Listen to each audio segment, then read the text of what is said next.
Kita sering memuji-muji Allah dengan lisan kita, tetapi pujian kita itu enggak selaras dengan hati kita.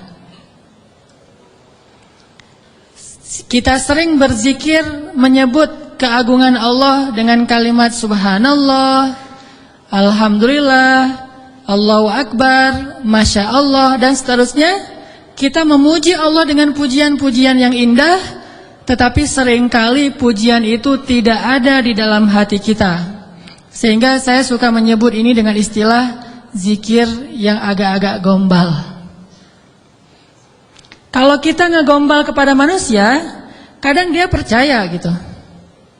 Seorang suami ngegombal kepada istri, tulus nggak tulus dia nggak ngerti. Yang penting dia bahagia dengan kata-kata yang indah gitu. Bapak kamu titik kan gitu kan? Selalu kan bapak kamu kan ya. Standar gombal, raja gombal di TV. Bapak kamu tukang parkir ya gitu. Kok tahu? Pasti gitu tuh. Ya soalnya dia sudah memarkirkan hatiku kepadamu gitu. Cewek mungkin gak percaya kali, cuman dia senang aja dengan kata-kata kayak gitu kan. Atau mungkin ada juga yang percaya, karena dia ngelihat kita kayaknya wajahnya wajah polos, gak ada wajah tampang-tampang pembohong, apalagi playboy gitu ya. Wajahnya polos banget, ada jenggotnya gitu ya, insya Allah jujur kan. Asarus sujud, wah masya Allah. Bisa jadi kita cuma ngegombal, tapi dia nggak tahu, karena manusia itu tidak tahu isi hati. Tapi kalau Allah Subhanahu wa taala, a'udzu billahi minasy syaithanir rajim. Wa asirru qawlakum aw ijharu bih innahu alimun bidzatis sudur. Kan? Gimana kita mau gombal kepada Allah? Wa asirru qawlakum, kalian sembunyikan kata-kata kalian di dalam hati maksudnya. Awi jaharu bih, atau kalian tampakkan, kita ucapkan dengan lisan. Innahu alimun bidzatis sudur. Allah Maha tahu apa yang ada di dalam hati. Jadi nggak akan berhasil ngegombalin Allah tuh, nggak akan berhasil. Kalau kita nggak jujur dengan lisan kita yang sesuai dengan hati kita, itu nggak akan terjadi keajaiban dalam hidup kita. Inilah realitas dari hubungan kita dengan Allah. Makanya Allah sering bilang ke kita seolah-olah, kok gitu? Barusan kamu bilang hasbiyallah, cukup bagi saya Allah. Tapi kok nggak cukup kalimat Allah itu menggetarkan hati? Padahal kalau orang bilang hasbiyallah, cukup bagi saya Allah, pas disebut nama Allah, udah selesai masalah dia gitu.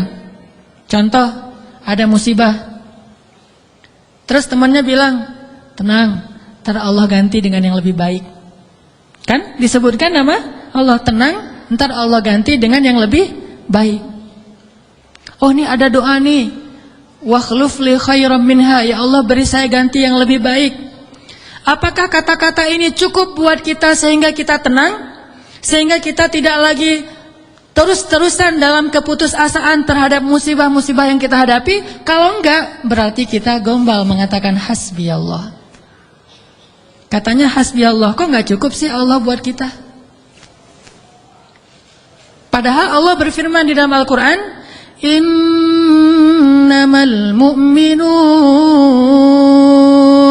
orang mukmin yang sebenarnya, innamal mu'minuna alladzina idza dzukirallahu wajilat qulubuhum. Kalau disebut nama Allah hatinya gemetar. Maksudnya ngerespon gitu di dalam hati. Jadi mantap imannya, jadi mantap keyakinannya, jadi mantap tawakalnya kepada Allah Subhanahu wa taala.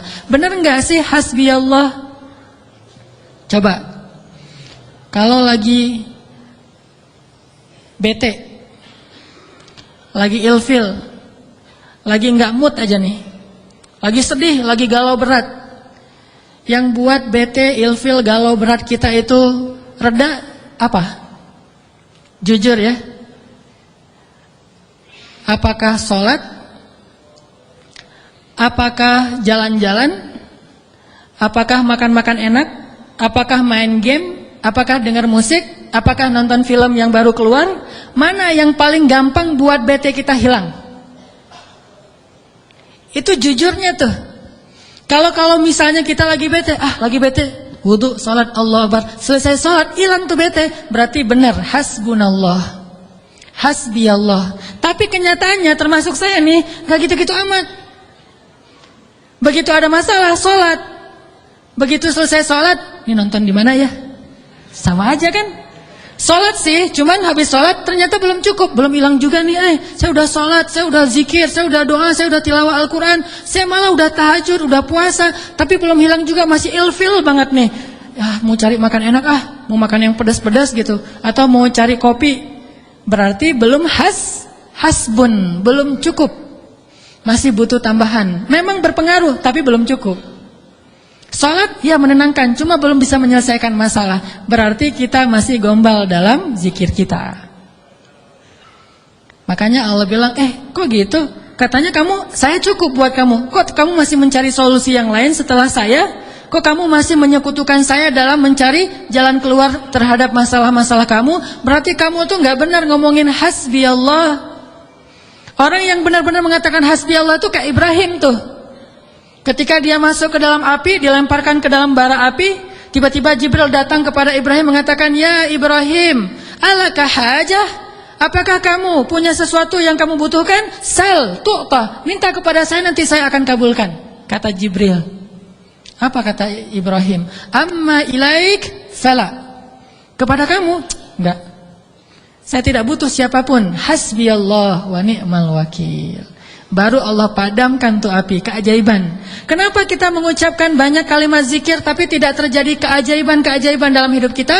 Mungkin kalimat kita itu belum jujur, belum sesuai dengan hati kita dan realitas kehidupan kita. Makanya zikir kita itu belum powerful. Harusnya zikir yang powerful itu begitu kita bilang hasbi Allah, api padam. Jadi kalau ada kebakaran, hasbi Allah, nggak butuh telepon pemadam kebakaran, selesai sudah. Kenapa kita telepon pemadam kebakaran? Karena kita belum hasbi Allah secara jujur. Ini benar nih, walaupun agak-agak, contohnya agak-agak lebay mungkin ya, tapi benar loh.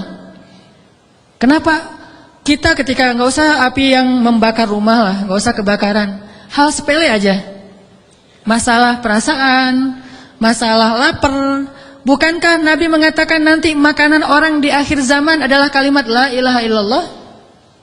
Ini makanan orang di akhir zaman. Ketika muncul Dajjal, makanan kaum muslimin itu adalah la ilaha illallah. Begitu bilang la ilaha illallah, kenyang.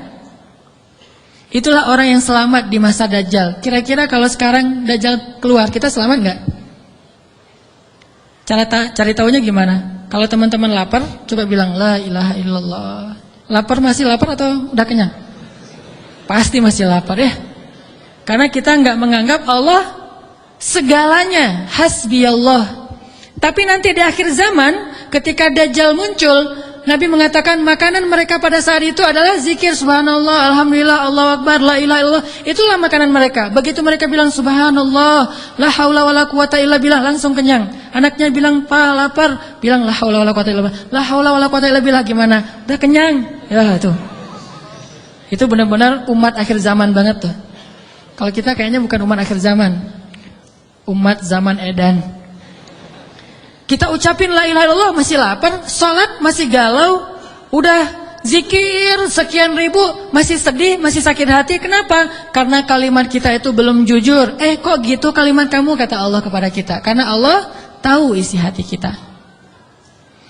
Wa asirru qawlakum aw jaharu bi innahu alimun bidzatis sudur. Seandainya kita jujur, Allah akan tunjukkan keajaiban yang luar biasa loh dalam hidup kita. Wa aufu bi'ahdi ufi bi'ahdikum wa iyaya farhabun. Kata Allah, jujur, tunaikan janjimu kepadaku, aku pasti akan tunaikan janjiku kepadamu, dan kepadakulah kalian akan lari. Maksudnya, kepada Allah kita meminta pertolongan. Jadi kalau kita jujur sama Allah, Allah akan jujur sama kita. Kalau kita benar-benar mengatakan itu dengan yakin, Allah tidak akan mengecewakan kita sama sekali. Keajaiban itu akan terjadi dalam hidup kita. Sangat mudah urusan kita. Saya sendiri sering membuktikan ini dan sering benar. Kalau ada yang keliru itu karena saya masih belum baik imannya. Misalnya contoh sederhana mau ceramah. Ceramah yang menurut saya paling beban adalah di sini. Di depan teman-teman semuanya. Kenapa? Karena saya selalu berharap ceramah sederhana saya itu benar-benar bisa menjadi suatu kebaikan yang bisa dibawa pulang oleh teman-teman sekalian. Pengen banget tidak mengecewakan. Jadi saya bukan perform untuk menghibur, tapi perform untuk memberi sesuatu yang kita cari bersama kan? Kita cari ilmu, kita cari iman, kita pengen datang ke majelis taklim itu pengen tajdidul iman, memperbaharui iman. Maksudnya pulang dari sini tambah yakin pengennya kan gitu ya? Pulang dari sini tambah semangat beramal soleh. Pulang dari sini semakin yakin untuk bergantung kepada Allah. Itu membuat saya terbeban. Ya Allah, jangan sampai penampilan saya buat mereka kecewa. Bukan karena pengen dielu-elukan ustadznya keren atau apa, enggak. Biar mereka tidak sia-sia waktunya datang ke sini. Terus gimana caranya? Saya akan berzikir. Salah satu zikir yang selalu saya baca, Rabbi syrah li sadri wa yassir li amri wahlul 'uqdatam min lisani. Dan wahlul 'uqdatam min lisani saya ulang berkali-kali. Kenapa? Saya khawatir saya tidak menyampaikan sesuatu dengan jelas dan baik sehingga teman-teman tidak memahami.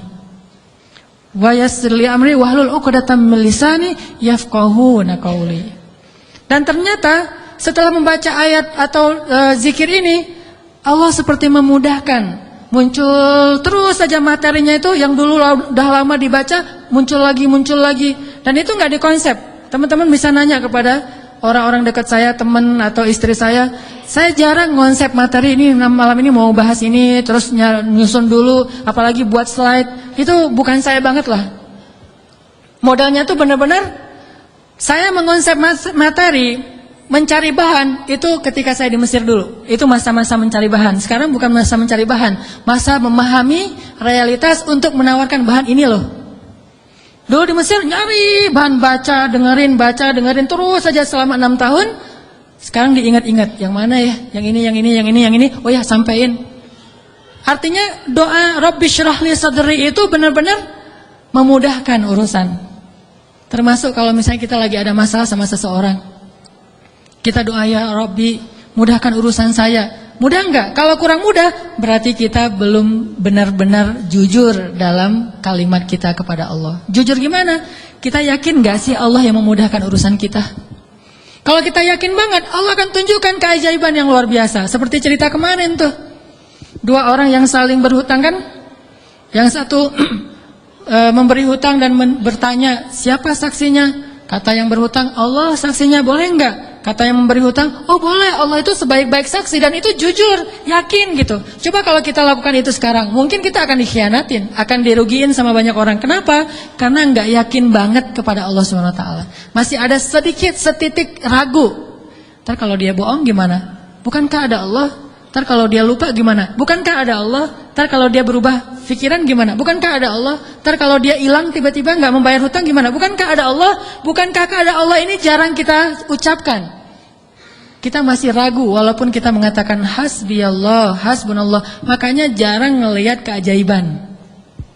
Padahal kalimat itu kalimat-kalimat yang mukjizat, powerful.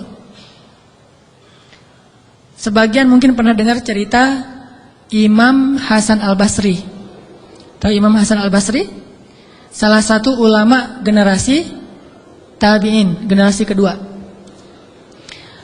Ceritanya Imam Hasan Al-Basri ini pernah bikin seorang gubernur Baghdad namanya Hajjaj. Hajjaj ini gubernur yang sangat jahat, sering membunuh orang soleh, termasuk sahabat Nabi pernah dibunuh sama dia. Imam Hasan Al-Basri pernah bikin gubernur Hajjaj itu tersinggung. Kapan?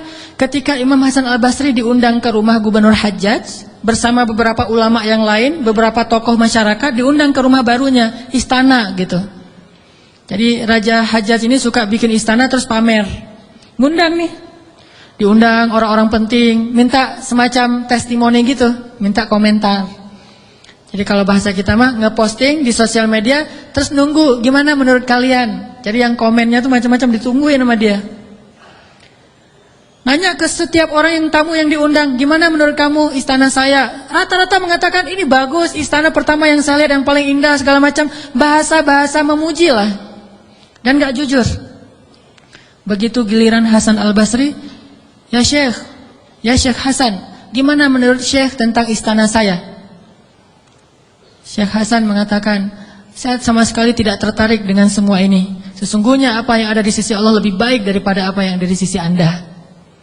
Ini ucapan Hasan Al-Basri. Karena lagi ada acara makan siang kayak gitu, banyak orang Hajjaj menahan emosi. Dia tersinggung banget, marah sebetulnya. Akhirnya udah selesai obrol-obrolan, makan, pulang. Saat pulang, Raja Hajjaj mengutus 2 orang prajurit untuk menangkap Hasan Al-Basri di tengah jalan. Suruh bawa balik lagi ke istana. Mau dia apa? Mau dipancung. Karena dia suka mancung orang soleh. Tangkap tuh Hasan Al-Basri. Di tengah jalan didatangi pengawal raja, kemudian dibawa lagi ke istana mau dipancung. Begitu Hasan Al-Basri berhadapan dengan Hajjaj, Hasan Al-Basri kemudian berdoa di dalam hatinya. Yang tadinya Hajjaj marah besar, pengen bunuh Hasan Al-Basri, pengen memancung Hasan Al-Basri, tiba-tiba pas ngelihat wajah Hasan Al-Basri, Hajjaj ini berubah seperti orang yang kena hipnotis. Tiba-tiba dia tersenyum, tiba-tiba dia jadi orang yang humble, hangat banget, langsung memeluk Hasan Al-Basri. Selamat datang wahai Syekh, selamat datang, duduk. Syekh, beri saya nasihat, terus dikasih makanan, minuman. Setelah itu dipersilakan pulang, dikasih kendaraan yang terbaik.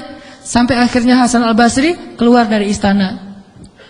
Ketika di tengah jalan, pengawal-pengawalnya Hajjaj bertanya kepada Hasan Al-Basri, ya Syekh, kami tadi diutus oleh raja menangkap Anda agar Anda dipancung karena raja tersinggung dengan obrolan tadi ketika makan siang. Dan raja dalam keadaan marah besar. Tapi begitu bertemu dengan Anda, tiba-tiba dia berubah, jadi baik, jadi kasih sayang, jadi luluh, emosinya jadi reda. Apa yang Anda lakukan kepada dia? Apakah Anda punya sihir? Kata pengawal. Kata Hasan Al-Basri, saya tidak pakai sihir. Terus apa? Saya sebelum bertemu dengan Hajjaj, tadi saya berdoa. Apa doanya? Ya Rabbi, Engkaulah yang menggenggam hidupku, kepadamulah aku berserah. Ya Rabbi, padamkanlah amarah di hati Hajjaj sehingga aku selamat, sebagaimana Engkau mendinginkan api kepada Ibrahim sehingga dia selamat. Ini yang dibaca oleh Hasan Al-Basri. Ya Allah, padamkanlah amarah di hati Hajjaj sehingga aku selamat dari kezalimannya sebagaimana Engkau menyelamatkan Ibrahim dari api yang panas. Tiba-tiba Allah padamkan marahnya. Ini namanya zikir, doa powerful. Kenapa? Karena hati Hasan Al-Basri itu benar-benar bergantung kepada Allah itu 100%, gak ragu sama sekali. Gimana pun pengawalnya banyak, tidak membuat dia ragu kepada Allah. Allah lebih besar. Gimana pun kuatnya Hajjaj, tidak ragu kepada Allah. Allah maha kuat. Sehingga kalimat yang sesuai dengan hati, Allah tunjukkanlah keajaiban kepada Hasan Al-Basri. Langsung luluh, langsung berubah dari marah menjadi sayang kepada Hasan Al-Basri. Kenapa kita jarang melihat keajaiban? Karena ucapan kita itu belum selaras dengan hati kita. Gak yakin-yakin amat sama Allah.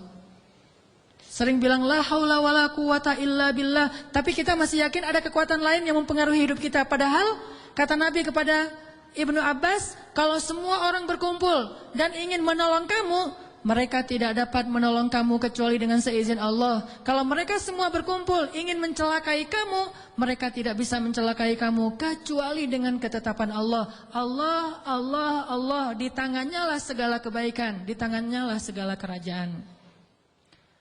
Tabarakalladzi biyadihil mulk wa huwa ala kulli syai'in qadir. Percaya enggak kita dengan ayat itu? Jawab dengan hati kita masing-masing.